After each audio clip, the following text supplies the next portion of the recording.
All right, so the media's hatred of President Trump is once again on full display. Just listen to this. It feels like we've reached a level of crazy in this White House, and it's difficult to take it anymore. Reality TV appearances, tabloid gossip, conspiracy theories, name-calling, vulgarities, and a level of egomania few have ever seen in Washington. And that's saying something. It's like we're living inside a parody from 3 years ago. Consider, what would happen if Donald Trump became president? The president runs his Oval Office like a reality show. He tweets like it's a reality show. Many of his actions are like a reality show. Oh, and by the way, Chuck Todd, he claims to be a hard news, unbiased, objective journalist. But that's not all. Remember how the media reacted to President Trump's idea of having a military parade. Let's see, how many award ceremonies are there out there in Hollywood? Take a look at this insanity. That's right. Trump wants a military parade. So you're just going full dictator now. Just wasn't enough. I guess he wants his toy soldiers to march in front of him in line in lockstep. Some said it would put us in the same category as folks like Russia and North Korean leaders, where they love a military parade. The idea that we have to look like Red Square it is just absurd. Maybe the answer, Joe, is to just get Donald Trump a military uniform with epaulets on the shoulders and give him some salad dressing to put on the left lapel and let him march around. All right, I said it before, I'll say it again. The left-wing Destroy Trump media is missing the biggest story of their lives. Here with reaction, former White House Press Secretary Sean Spicer and The Hill's Joe Concha. You know, you go back and you actually see that this wouldn't be the first time, Sean. FDR, the beloved FDR, had this happen, and Eisenhower had something similar. And let's see, JFK, not a full display, but they had their own displays. And then I think of every Hollywood award ceremony, every music ceremony, but we can't have an honoring parade of the military. Really? Why is that so hard?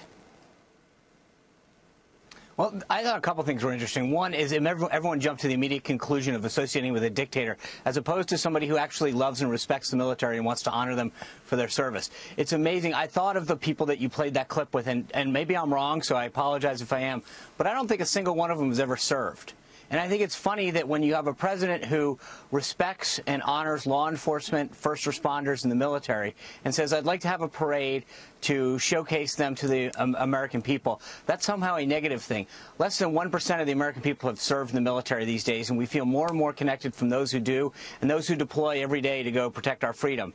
And when you have a president who wants to honor them and show the respect that they deserve and maybe make them a little closer to the other Americans that haven't been able to meet someone who has served before, I think that's a positive thing for our country. And to see so many members of the media immediately jump to negative conclusions, it's unbelievable. Really shows how disconnected they are, not just to the military, but to what's going on in this country.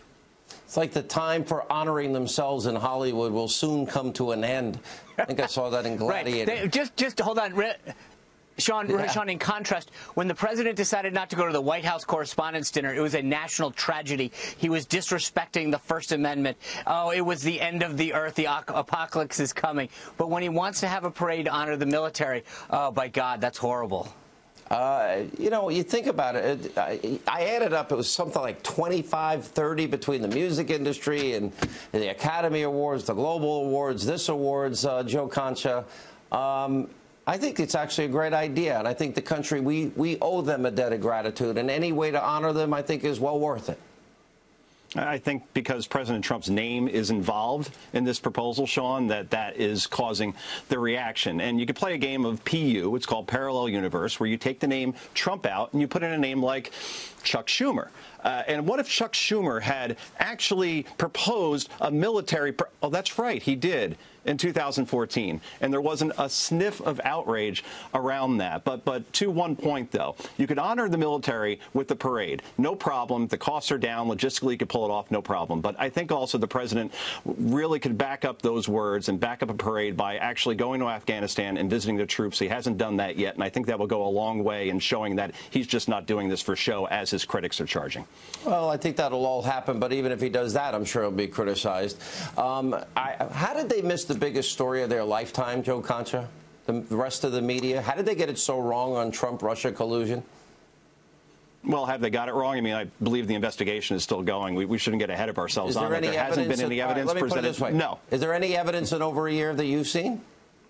No, there hasn't been any evidence presented. And remember, everything gets leaked these days. So if they did have something, it probably would end up in the hands of the Washington Post or the New York Times. So no, not yet. But let Mueller finish his investigation before we start saying that there isn't any I don't think Mueller should have been there in but the now it first doesn't place. look like it.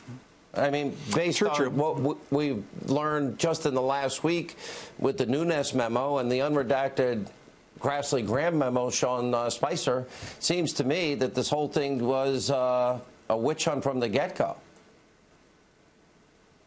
Well, we'll see. I want the investigation to play out only because I do believe that the president's been very clear from the beginning and everyone involved in the campaign that there was no collusion. So at some point you run out the clock and you say, as you've noted, that if you haven't found anything by now, let's give it a break. I think that the stuff that they found people for in terms of lying to them and FARA are obviously violations of the law, and those people should be prosecuted. But the underlying premise of this whole thing, that there was collusion from Russia, as you pointed out and Joe corroborated, there's been nothing so far. I think we let this play out. But I think that it's going to be interesting to see where the press goes from there, because they were wrong about the election. They were so ready to coronate Hillary Clinton. They were all crying election night. And now that they've wrapped themselves around this axle, we'll see where they go from there. Will they admit that they were wrong? Will they vindicate Trump? Or will they move on to the next one? Because I have a feeling that that's what's going to happen. How did they miss the stories we've been talking about, Joe Concha? How did they miss the bulk of the FISA warrant was predicated on Hillary bought and paid for lies? How do you miss that? Well, sometimes there's bias, Sean, where it's out in the open and it's very clear that a reporter or an anchor is rooting for a certain outcome. And then there's another kind of bias, and Sean knows all about this, and that's the bias of omission. I mean, when Sean was press secretary, right, I'm sure he was just stunned at the questions that weren't asked of him at a press briefing. Instead, it was concentrating solely on Russia. So, yeah, I think that's a very big story that isn't being covered because they simply do not like the narrative in these situations. By the way, Sean, congratulations. You got a lot of pep in your step. The Patriots lost, and here you are facing the fire. Okay, thank you all.